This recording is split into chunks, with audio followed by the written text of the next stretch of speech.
The sun hung low over the treeline as Daniel drove up the narrow forest road, eager to return to his cabin after a week-long business trip. But the moment he rounded the final bend, his heart sank. A bright red padlock glinted on the gate, and a sign screamed in bold letters, "Property closed by HOA."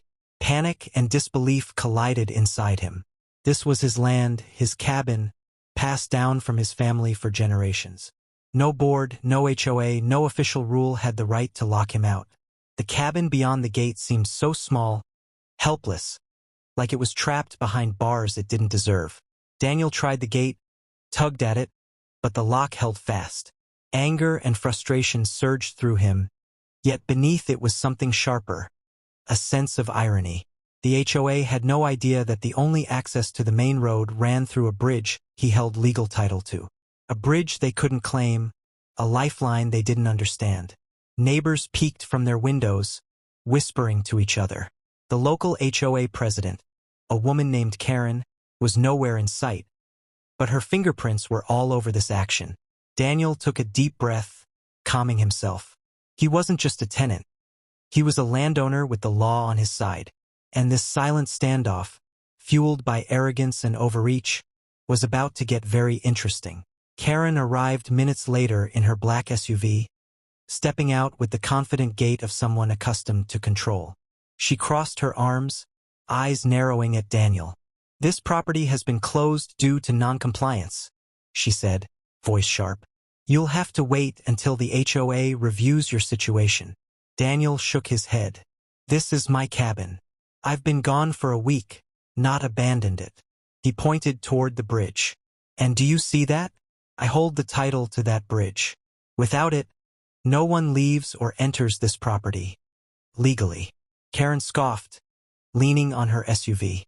"That bridge doesn't give you the right to ignore HOA rules. This gate is final." Daniel remained calm. He had anticipated this.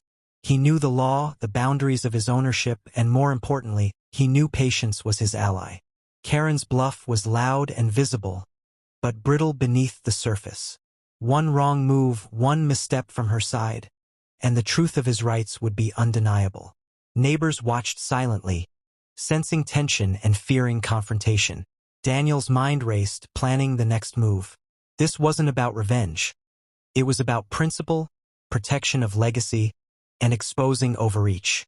The cabin behind the locked gate felt like a prize held hostage, but the bridge he controlled, that was leverage.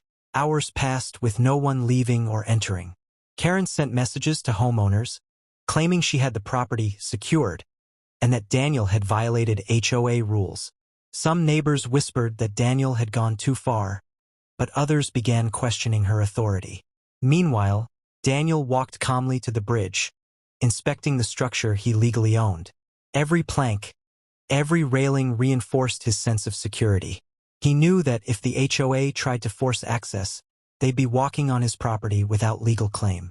Karen, growing impatient, threatened to call the police. "I'm protecting the community," she yelled through the gate. Daniel smiled politely. "Then I hope they understand property rights." The standoff had become a chess match. Karen pushed, Daniel held. Every hour, tension rose. Daniel's knowledge of his legal leverage gave him patience Karen could not comprehend. He realized that sometimes control is an illusion, especially when someone overestimates their authority and underestimates your preparation. By the next morning, Karen's frustration was visible. Her SUV sat idling at the side of the road as she confronted Daniel again, papers in hand, trying to intimidate him with fines and notices. But Daniel remained composed, holding his documents, title deeds, county records, and correspondence that proved he controlled the bridge legally. Karen waved her notices aggressively. "If you don't comply, the HOA can file legal action," she threatened. Daniel simply raised a finger, pointing at the bridge. "You can file all the papers you want, but this bridge is mine. You have no legal entry, no matter what your notices say." A small crowd had gathered, neighbors curious about the standoff. They whispered among themselves. Karen's confidence faltered as she realized this wasn't going to be a simple intimidation. Daniel's calm, methodical stance contrasted sharply with with her escalating anger. The cabin behind the locked gate was symbolic now, heritage trapped. But the bridge? That was power, leverage, and patience turned into protection. And Daniel understood fully. The HOA's strength came from perception, not law. Word spread quickly. Other homeowners began showing up along the road, observing quietly but speaking out in whispers. Karen tried to maintain control, addressing them with her usual authority. But the crowd's skepticism was growing. Daniel stayed on the bridge, calmly explaining to neighbors that the cabin was his, legally his property, and the HOA had overstepped. People started nodding, some taking photos and notes. Karen's threats seemed hollow now. Daniel realized something important.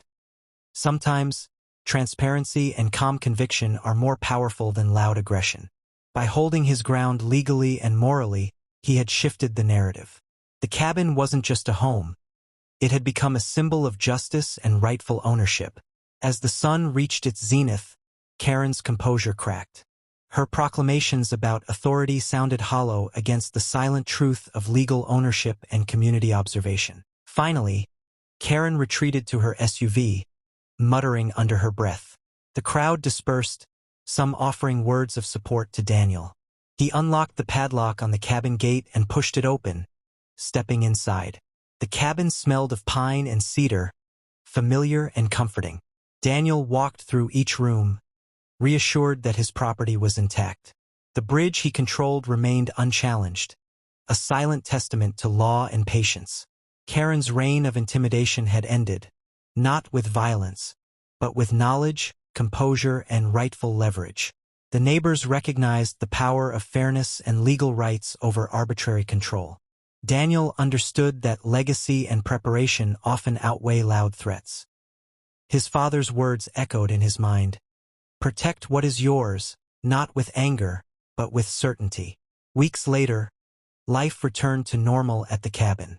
Daniel maintained the bridge, walked the grounds, and spoke warmly to neighbors who now treated the cabin as a shared symbol of resilience. Karen's authority diminished. She had lost credibility with the community. The cabin stood as a beacon of justice, showing that careful preparation, legal knowledge, and calm courage can triumph over overreach. Daniel often sat on the porch, watching the bridge reflect the sunlight over the river below. He realized that true strength isn't about forcing compliance. It's about understanding your rights, being patient, and letting actions speak louder than threats.